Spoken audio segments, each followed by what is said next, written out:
بسم الله الرحمن الرحیم. قدرمندو لیدونکو اوریدونکو ګرانو هیوادوالو سلامونه او احترامات مې ومنئ. نن 15 د جولای کال 2018 چې د چهارشنبه ورځ سره سمون خوري ستاسو خدمت کې حاضر یم. د نن ورځې موضوعات نهایت ډیر مهم، ډیر اساس دي، یعنی د نړیوال د سیاست د نقطې نظر نه، ځکه تاسو معلومه ده چې د امریکا او د ایران شخړه بل خواته روانه ده. همدارنګه په د نړۍ په مختلفو سیمو کې مختلف خبرونه دي. هر یو به ان شاء الله تاسو سره یو به شریکوم او په دې متعلق به سره په بحث کوو. د کې د کشمیر مسله راځي، د کې د اسرائیل مسله راځي، د کې د یمن او د عربستان سعودي او د پاکستان د داخليدلو مسله راځي. یعنی دا ټول موضوعات پکې شته. خو شروع خپل په دې موضوع باندې کوم چې څرنګه تاسو ته اطلاع ده چې ځینې لنډغرانو زمون په مقابل کې ناکامه هڅې شروع کړې دي او تاسو معلومه ده د خو ډیر هغه ټیټه طبقه ده، د علمي لحاظ نه، د ادبي لحاظ نه، د فرهنګي لحاظ نه، د تمدن د لحاظ نه بالکل ډیر ښکته طبقه ده او دې سره موږ نه غواړو مقابله وکړو. زموږ د مقابله ان شاء الله الحمدلله نه دي. منتها یو خبره ده چې دوی د غلطو ادرسونو دین استفاده کوي او پروپاګاندا زیات کوي. په دې جمله کې دوی ابل ورځې د تاسو پیژنې د افغانستان یو ژورنالیست دی، ځوان پیاوړی ځوان دی، نوم دی مختار لشکری. نو د هغې په نوم باندې صفحه جوړه کړې ده. د هغې صفحې نه د یو کلیپ زما په خلاف کړی و، هغې کې یعنی په بدو کلماتو او دا ذکر شوی. نو چون زه د مختار لشکری په چینل کې دغه سره د تحلیلي مسایلو کې همکار یم او ورته فرضاً مصاحبې ورسره کوم، نو د خپل یو همکار نه دنه که سړی د سرکی کې خراب خبرې ووري سړی ازرده کیږي. اوس دا د لنډغران دي په زرهاو تنه لګیا دي، کنځلې کوي، کلیپونه جوړي. یعنی خدای شاید د خاص قدر ته ارزښت نه لري او نه ورته اعتنا کوم او نه په ما تاثیر کوي نه کوي. مګر هم د داسې یو دوست چې هغه په حساب یو ژورنالیستي پیاوړی، بیا که داسې یو غلطه خبرتې سړی ووري سړی ازرده کیږي. نو هغه دوستان منځ کې شول، داسې لشکري ته یې وویلې چې فاطمي د دغسې یو شی لیدلی دی چې ستا په نوم باندې صفحه ده او هغه کې داسې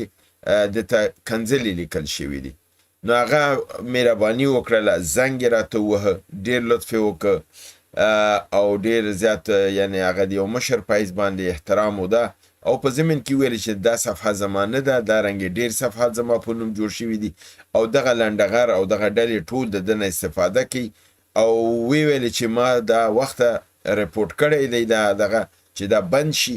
او دا کلیپ چې دی چې تاسو عکس دغه کړو کنځلې درته لیکلي دا زما د خوانه نه دی او دا کاملا را دي. نو زه د دغه عمل د مختار لشکری قدر کوم او مننه تینه کوم چې د یو ځوان په حیث دغه وکه زنګي ووهه او ماته ویلې چې دا صفحه زمانه ده او دا غلطه ویلې چې زه په ژوند کې ستا په مقابل کې داسې یو کار نه کوم او زه تاته یو احترام قایل یم چې زه هم د دې ځوان نه مننه کوم په دې خپل عمل سره جرأت سره او د لوی پروردګار ورته د کامیابی غوښتنه کوم. همدارنګه ډیر نور صفحات دي الحمدلله، یو به تاسو وګورئ، دا به ټولیږي د منځه بځي. بعضې افراد دي چې ایران کې ناست دي، صفحې جوړې کړي دي او مداخله دلته اروپا او دې ځای کې کوي. انشاءالله چې د هغوی غم به هملته په ایران کې وشي او صفحات به هم بند شي او په خپله به هم انشاءالله د قانون پنجې ګوتو ته ور ولویږي. د نورو ته کندې کني خو په خپله کندو کې ولاړ دي. زه فکر کوم همدومره کافي ده، په دې باندې نور بحث نه کوم، راځمه په خپل مطالبو ته. اول مطلب دا ده چې ډونالډ ټرمپ یو ځلې بیا رسما کانګرس ته اطلاع ورکړې ده چې موږ د ایران سره دویم ځل لپاره جنگ شروع شوی دی او د قرار د مصوب د قانون اساسي د امریکا باید د اطلاع ورکړی چې جنگ د فتن شروع شو، د اجازه نشو غوښتلی. نو دغه شپېته ورځې چې قانون د ته وخت ورکوي په هماغې کې دی ممکنه ده که جنگ دوام وکړي دا به پوښتنې ته لاړ شي او که جنگ ختم شو نو بیا پوښتنې ته به ضرورت نه وي. د همدې شپېته ورځو دننه به دا مسله یو طرفه کړي. نو دوباره یعنی د رسمن اعلان د جنگ خپل کانګرس ته کړی دی چې موږ د ایران مقابل کې تلی. بل د انګلستان د کورنیو چارو وزیر شبانه محمود چې په اصل کې پاکستانی ده خو د داخله امور وزیره ده، کورنی چارو وزیره ده، هغه ویلي دي چې سپاه پاسداران د انقلاب د ایران چې دي دا یو خطرناک دغه د ټولۍ دی او دا انګلیس ته د دوی خطر متوجه دی او د خپل خطرناکو یعنی د ترهګرو سازمانونو په لیست کې شامل کړی دی چې زه فکر کوم دا یو اشاره د امریکا ته چې کچیرته په تنګي هرمز کې ضرورت شي ممکن چې دوی هلته د امریکا سره د ایران مقابل کې حاضر شي. همدارنګه څرنګه تاسو معلومه ده په د عربستان او د یمن ترمنځ حالت کړکېچنو او عربستان پر یمن یعنی د حوثیانو په یمن دو یمن دي، یو یمن چې د عدن پایتخت دی هغه د عربستان سعودي سره اړیکې لري چې نړۍ د یمن حکومت پیژني، یو د حوثیانو حکومت دی چې د صنعا کې دی هغه د عربستان سعودي سره په شخړه کې دی. نو عربستان په دې باندې برید کړو او دلیل هم دا و چې د ایران نه د کوم ملمانه چې د حوثیانو تلی و هغه چې بیرته راغلی و د عدن حکومت چې د عربستان سعودي په ملاتړ دی هغه یې نو پرېښی چې د فضا نه تیر شي، مخه ورته نیولې وه. نو دی کله چې د بل یمن تیاره راغلی وه نو دی هلته نه وه پرېښې او په همدې کې د دوی په حساب شخړه شوې وه. نو دی بیا په عربستان سعودي باندې حوثیانو برید کړی و. د هغې په مقابل کې عربستان سعودي چې دی بیرته په دی برید کړی او دی په جده کې میزایلونه ورولي دي، په ریاض باندې ډرون حملې کړي دي او عربستان ادعا کړې ده چې دا میزایلونه دا موږ له منځه وړي دي. د عدن او د صنعا دا جنگ چې دی دا د سیمې لپاره خطرناک دی، خو یو موضوع پکې ده چې موږ بار تاسو ما ویلو چې پاکستان کې دی چې په دې کې راکاږل شي، چون دا جنگ د عربستان سره دی او عربستان د صنعا سره په جنگ کې نښتې ده، ممکن چې د پاکستان نه وغواړي چې په دې جنگ کې ورسره راننوځي او داخل شي او د عربستان نه دفاع وکړي. پاکستانیان خو ډېر لشم خلک دي او ډېر چالاک دي، هغه خپل په داخلي امورو کې ډېر زیات ستونزو سره مخ دي او هغه به د عربستان نه ځان څنګه خلاصي. د هغه یو وزیر چې په خپل چینل کې لګیا خبرې کوله هغه دا ویلي چې موږ د عربستان سعودي سره بالکل تړون لرو، خو موږ د حرمین شریفینو د دفاع لپاره که الته چا تعرض وکړي موږ بیا دفاع کوو. یعنی په عربستان سعودي کې د تعرض وشي پاکستان وایي چې موږ دفاع نه کوو او دا درسته خبر نه ده. عربستان سعودي به چې ضرورت شو په دې باندې به غږ کوي چې ځان مو وباسئ راځئ دفاع وکړئ. نو پاکستان لارې لګیا دي لټوي، خو زه فکر نه کوم چې کامیاب شي. همدارنګه ټرمپ وایي چې تیرو 2 ورځو کې د ایران سره خبرې شوې دي او دا خبرې 11 ساعته مسلسل شوې وي او دا خبرې کاملا معامله شوې وه او د کامیابی ته رسیدلو، خو په آخر وخت کې چې کله مسله حل شوله او د په حساب ډیل ته ورسېدل، په دې وخت کې ایران داسې یو غوښتنه وکړه چې امریکایان وایي چې هغه موږ ته د منلو وړ نه وه. نو بنان دا معامله چې موږ 11 ساعته خبرې کړې او نتیجې ته رسیدلو دا کاملا پاتې شوله او بیرته ناکامه شو. خو دې تر څنګ باندې دوی بیرته دا وایي امریکایان چې ډیل د ایران سره ممکنه دی، دا ناممکنه خبره نه ده او موږ به بیرته یو ځلې بیا سره خبرې کوو. اما دی ونه ویلي چې دا خبرې په کوم ځای کې او د چا په ذریعه باندې شوې وي چې د 11 ساعته خبرې کوي او نتیجې ته هم ورسېدل. همدارنګه د ایران په پارلمان کې 180 تنو د پارلمان غړو یو خط لیکلی دی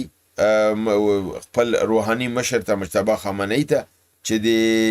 امریکا سره د تفاهم یا MOU چې دا کاملا ختمه کوي. یعنی دا هغه ډله ده چې په جنگ باندې اعتقاد لري او د تفاهم او د مذاکرې درحج دا تفاهم د ایران په ګټه او جنگ په ګټه نه دی ځکه جنگ بیلی ضرر کوي. دا ډله چې ده دی په غلطه روان دي. همدارنګه محمود احمدی نژاد چې هغه په متعلق اسرائیل هغه مضمون نشر کړو چې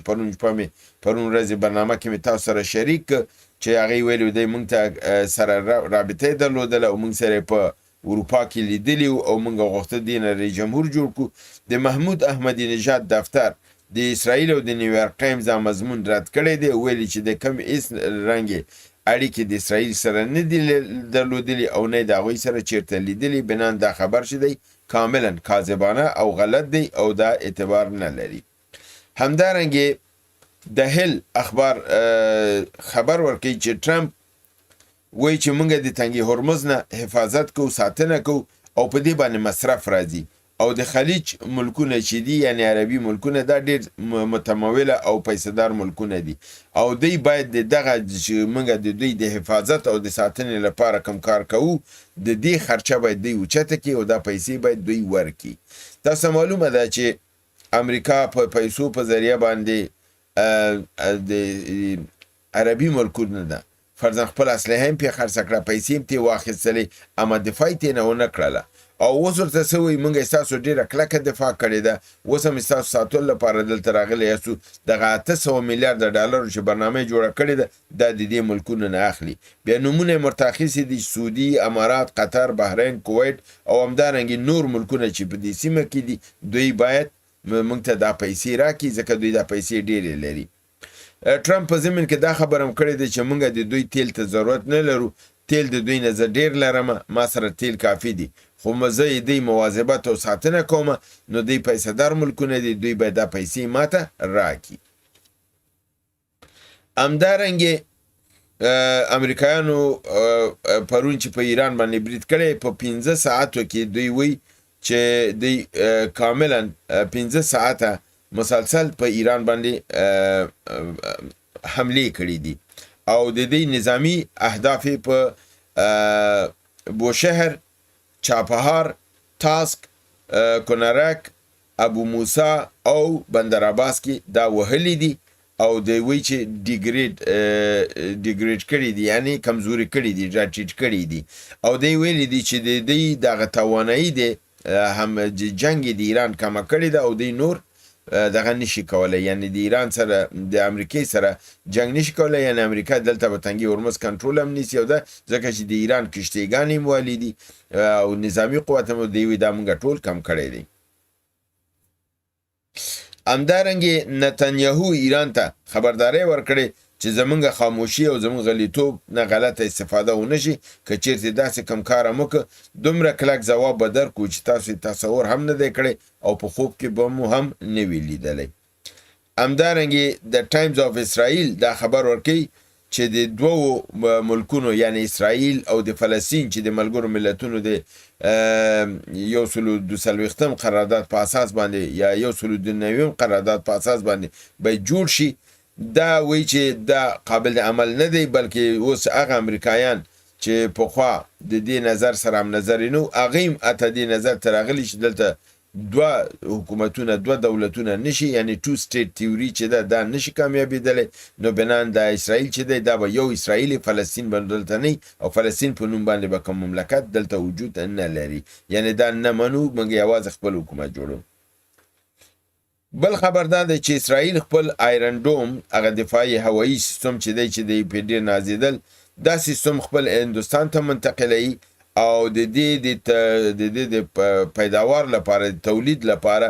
د هندوستان نه مرسته غوښتې ده او هندوستان د دې اسرائیل د دفاع د ضرورت پوره کولو لپاره ویلي چې دا کار دوی کوي. دا کار به د کومه کمپنۍ چې ده په رافال اډوانس ډیفنس سیستم دغه کمپنۍ ده او دا کمپنۍ دغه کوم سیستمونه چې دی دفاعي دي دا تولیدي دا به په هندوستان ته ځي او په هندوستان کې به دا کمپنۍ جوړیږي او دا انټرسپټرز چې دي دا به د اسرائیل ځکه اسرائیل وایي چې دی ضرورت لري او د دې د تولید دغه څه دا به هندوستان کې کېږي، اسرائیل ته به ورکېږي تر څو اسرائیل خپل دفاعي سیستم قوي کړي. همدارنګې د تمار میزایلز به په هندوستان کې جوړیږي، دغه تمار میزایل دا به اسرائیل ته راوړل کېږي. آخر خبر دا دی چې د کشمیر په راولاکوټ کې د نوي بس ترمینل په دغه کې د جوینټ اکشن کمیټې او د پوز ترمنځ یعنی د رینجر سره خطر شوی ده، جنگ ډیر خطرناک او د په نتیجه کې دا کسان وژل شوي دي او همدارنګې جوینټ اکشن کمیټې چې د کشمیریانو ده دوی په 15 د جولای یعنی نن ورځ چې تاسو د خبرونه اورئ خلکو ته په لوډ سپیکرونو کې او مساجدونو کې اعلان کړی چې ټول راووځي او د حکومت په مقابل کې مارش وکړي او دا حکومت موږ نه منو خپل ازادي غواړو. نو دا په کشمیر کې یعنی ملي قیام غونډې او حرکت دی چې دا به د راولاکوټ نه به شروع کیږي او مظفرآباد مرکز د کشمیر کې به هلته د دې دا لاریونونه چې دي دا به پای ته رسیږي. دا او زما د نن ورځې خبرونه چې تاسو حضور ته مې وړاندې کړل. تر بل برنامې چې بیا ستاسو حضور ته حاضرېږم تاسو په لوی پروردګار د عالمینو سپارم. وما علینا الا البلاغ.